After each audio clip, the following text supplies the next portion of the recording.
Sordon is back. Patrick from Vue Storefront will be doing a coding session in this talk. He will be going from 0 to 100, from zero code to a fully live Vue Storefront website in one go. Good luck, Patrick.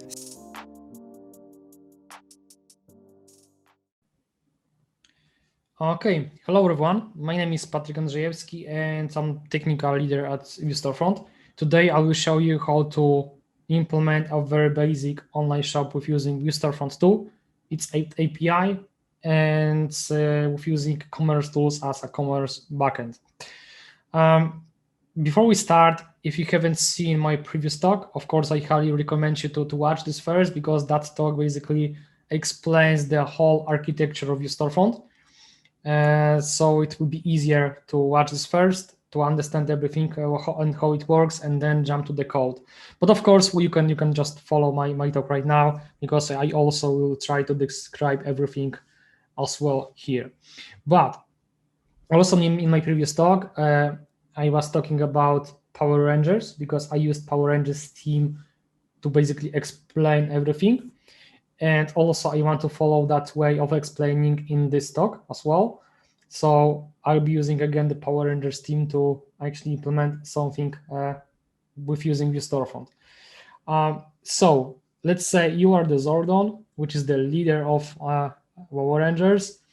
And let's say you want to supply your Rangers by new brand weapons, right? So in the place where your Rangers can, let's say, buy new weapons to fight against Rita or Lord Z, right? So as you may guess, we'll be implementing an interstellar weapon shop that will allow our Rangers to actually buy something for their equipment, right? So we're building a weapon shop. So what's the plan here? We'll be building two pages. The first one is the homepage and the product page. On the homepage, we will be displaying our products, of course, weapons. And when you click equip on every single item, you will be adding this weapon to your equipment, right? So you have equipment. Of course, equipment means cart, because this is the cart underneath. But in this presentation, this is equipment, right? And also when you click on single item, which is on the product, that's actually an item will lead you to the product page itself, so you can see the product title, the product gallery, and its price, right? Something like this. So let's try with implementing a homepage. So first of all, we want to display products, right? So to display products, to basically make an interaction with the catalog of the products, we have something like a faceting, which is implemented by composable called useFacet, because in our architecture, one composable means one feature. In this case, we'll be using a faceting. Faceting is something that is responsible in our architecture for basically manipulating the catalog on the category page, right? So everything that is actually connected with sorting, filtering, displaying category tree, and so on is implemented by useFacet. So if in the future you want to use Vue Storefront and you want to interact with the catalog of the data and all of the bunch of features when it comes to browsing the catalog, so we'll be using probably useFacet. So let's call this here. And of course, I want to search the products and I want to get this result, right? Something like this. And at this point, let's make this result available in the theme. And of course, we want to search the data, but we also want to support server-side rendering out of the box. So we have to call something like unnecessary. And unnecessary here means that it's something important from our core, and that's more or less abstraction for server-side rendering. Why you have created something like that? Because we are using a new Vue 3, right? And but the Next.js itself actually doesn't support Vue 3 properly so far. So we have to wait for the implementation of that. And we had to do something with server-side rendering to make it work properly. So we have implemented more or less our own implementation of server-side rendering that works with Next.js itself. And this is actually an abstraction for this. So once the Next.js team will prepare the original, let's say, implementation of this. So we can change the implementation underneath, and that will be transparent for end of user, right? So let's say if you want to use Vue Storefront right now, so we can take this function, you can use that, and you don't have to care about service-side rendering. And once the Next.js will prepare their implementation, so of course you will be able to use their mechanism, but this one, it can be just the wrapper for this, right? So we'll be able to change the implementation, and we'll be able to update your software later without actually touching anything in your code base, right? So this is the reason why you have created something like that. So we have to call this search. And search requires a few parameters in our case. The first one is root category slug. The root category slug is something like the root category in your category tree, right? So starting from this category, you will be building your category tree, right? So this is the root. Of course, I know the slug. It's, in my case, it's weapons, right? Next thing is category slug. So this is the category that you are browsing right now. This is the current category. So it's also, in my case, it's weapons. Also, you have a few more parameters. The first one is the page. Of course, you have just one page. Sort. I don't care actually about the sorting, so it's latest. Next one is filters. So you have filters, so it can be empty. Items per page with, let's say, 20, and term, it can be empty as well. Okay, so let's save this. Let's maybe display this result. So let's see what we get from the API. Let's refresh the page. Okay, so this is the response that comes from Commerce Tools platform, right? So now, of course, this is the entire response, and we don't want entire response. We are interested in the only products, right? So to get a very specific thing from the product, from the response that comes from the commerce platform, we have getters. So you have something like this. So we're creating a new computed property. We're using facet getters because we are using this in correlation with the faceting. So you have something like get products, result value. Okay, so this is our products. So let's change this instead of results. Let's save it. And right now, yeah, we can see the array of products right now. Okay, so now this is the array, so I can display each product with using a product card component. This is the component that I have created before, so I have even this registered here in the component section. But when it comes to implementation of that, because that's something that I should mention about, so this component is created by using also a storefront UI component called product card. But I created something like a wrapper for this because I don't want to repeat all of those props. So I have created a wrapper for this. But please notice that I'm using product getters that are imported from Commerce's integration, right? So I'm using the getters that comes from very specific integration, right? So in the future, let's say if you want to change the backend to something else, let's say to Magento, to Shopify or something like that, you'll be changing just this import. But the code here that you can see will stay the same. So this is agnostic one, right? This code is agnostic. So it actually doesn't matter what the backend you are using, this code here will stay the same. Because again, for every product, because this product here actually is still a format that comes from commerce platform, right? So it's not agnostic. So when you want to pick some very specific data from this, you're using getters. And getters, most of the getters are either returning the agnostic types, for example, like primitive ones, or just agnostic, like, for example, price, or the primitive ones, like, for example, name, which is just the string, right? Or they are returning some, let's say, more granular data, like in this case, I'm getting the products, right, from entire response. So this is something that I wanted to mention about.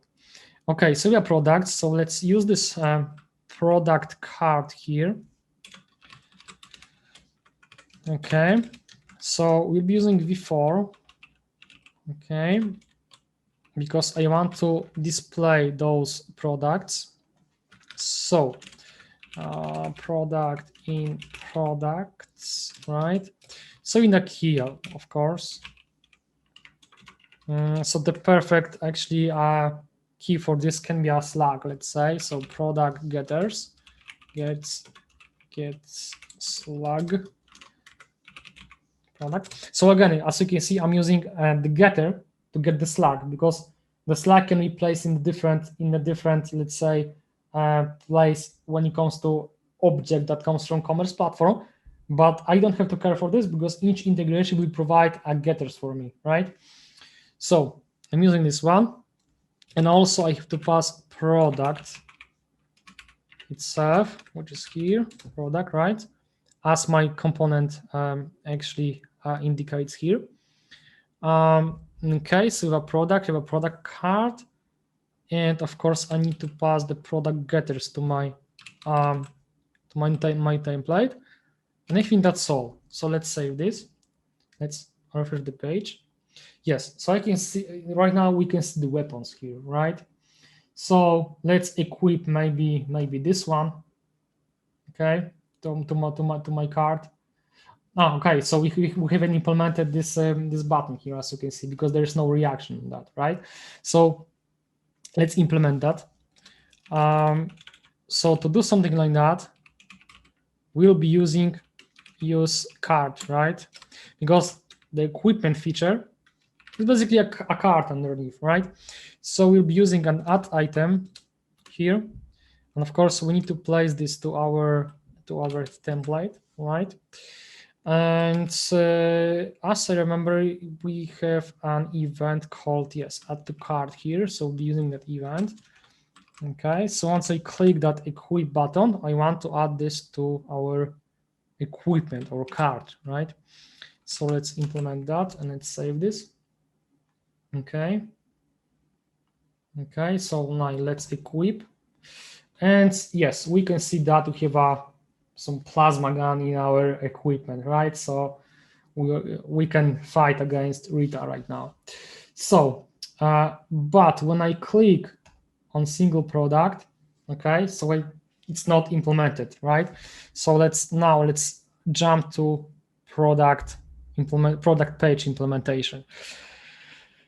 And of course, when you look at the URL here, we have an ID of the given product, right? And we have also its slug, but the ID is something that we'll be using to get this product on this specific page. So to manipulate the product itself, to manipulate the single product, if we have something like use product, of course, right?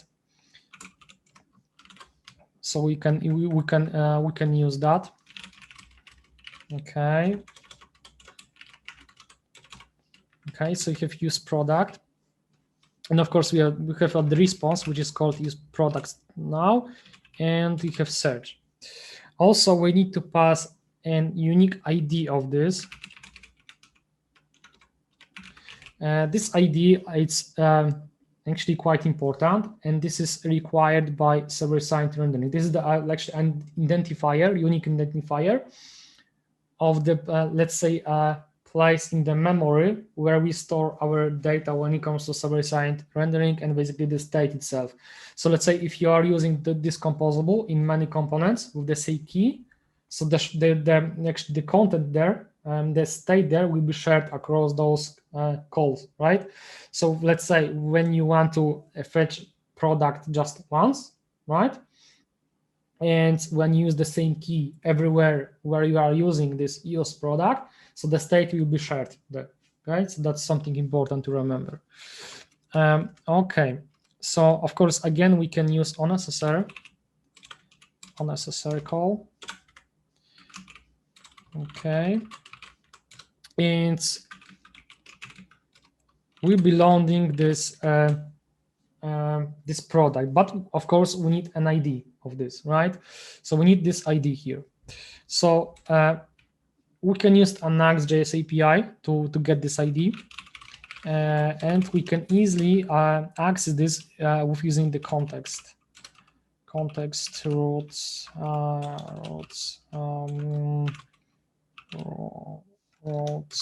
params, as I remember, something like this. Okay, and now we can access this ID here. So let's make this available in the team. Okay, so let's display the response. Okay, something like that. Let's save this. Okay, so as you can see, I have the response that comes from commerce tools in this case, right? So, but this response here contains a possible variants of this product, right? Of course, I have just one variant, but usually you have more, and always only the one variant from this array is the default one or the master one, right? So we cannot like display the first item from here. We want to display on this page the master variant or the default variant, right? So of course you have a getter to do this, and let's implement that. So you have again product getters in this case because it's related to use product. It has something like get filtered, okay, and we are using this value, this response, okay, and then I'm using something like master true, which means I want the master one. I want only the variants that actually accept those criteria, right? So, but this function get filtered returns for me also an array. But I know there is just one variant with which is the default one, just the master one. So I know there is always one element in this array, so I can access just the 0, right? And then I can replace this product's response by my single product, my single variant, basically. And let's save this.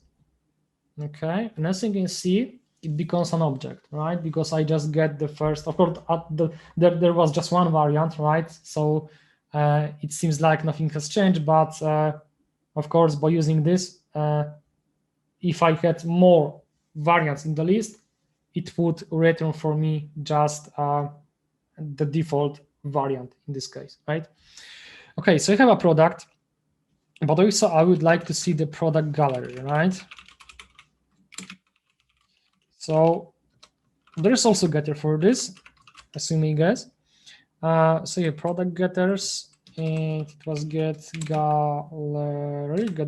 So you remember something like this, get gallery, and now I'm using this product, this variant, because I want to get the gallery for this specific variant value, right? Something like that. But also when it comes to my components, I would like to map this so the format that can be consumed by Storefront UI components. That will be just easier. So mobile, I have a mobile desktop Bing and alt. You can put the alt, for example, like this, because we don't care about this right now. So URL small. Yeah, URL normal and URL big, something like that. And let's display this in the theme as well. Okay. Okay. So let's display this. Okay, so it seems like we have also the access to the gallery right now. But of course, this is just the format that we want to display. So we'll be using the Storefront UI components to display everything. And of course, let's register the required components like this. So actually all of them.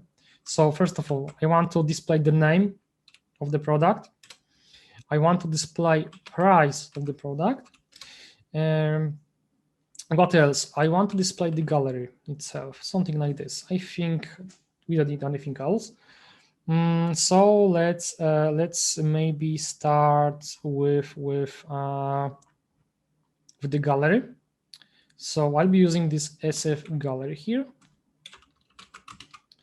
Okay, and I have images, and we'll be using this field, which is the product gallery. Let's save this. Yes, so we can see the image of our sword or something like that. Now let's go with the details. So here I want to use SF heading to display the name of my product. So first off, we want to have a property called title. So we accessing product getters, and we want to display the name. So name.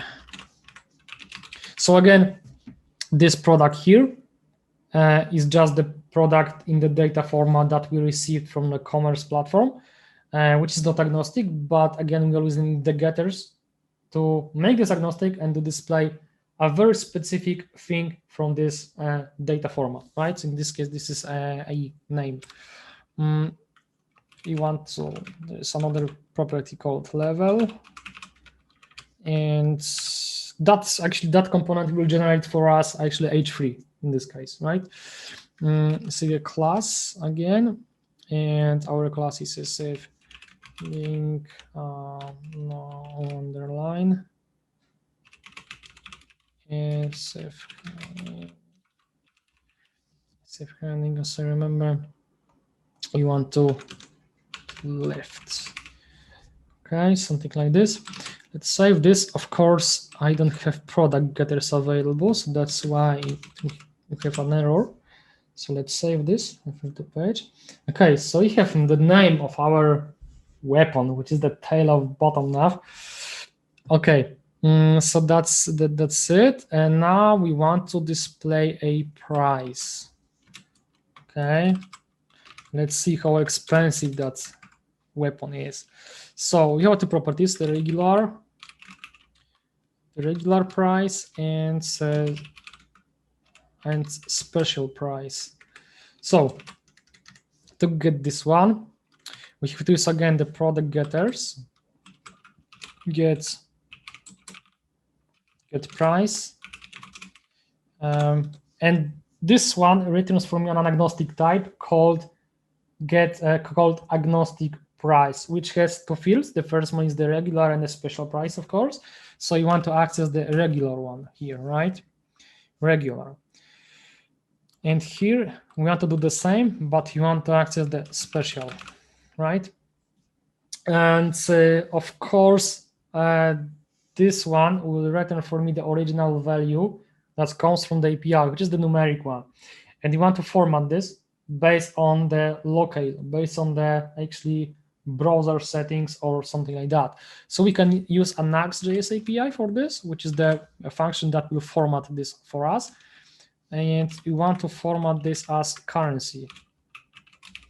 Okay, and the same thing we want to do here, but of course, special price sometimes doesn't exist. So we want to check this first, and then we're displaying this again. Of course, that's not maybe so elegant, but it will work for us at this point. We just want to display this, so it's still fine. Currency, you want to display currency. Okay, so let's save this. And we should see, yes, we can see the price right now. So which is quite expensive. Yeah, but the weapons for Rangers must be expensive because they're fighting against the true evil, right? So yeah, it should be expensive. Okay, so okay, more or less our product page. The one thing is missing here. We want to have a button that allows us to equip that, right? So let's create the button, just the regular one, button. And let's call it a equip. And of course, I have a class for this already created. So card button, and on click, I want to add this item to the cart. So add item, we want to add this product, okay, and the quantity. So how many items you want to add?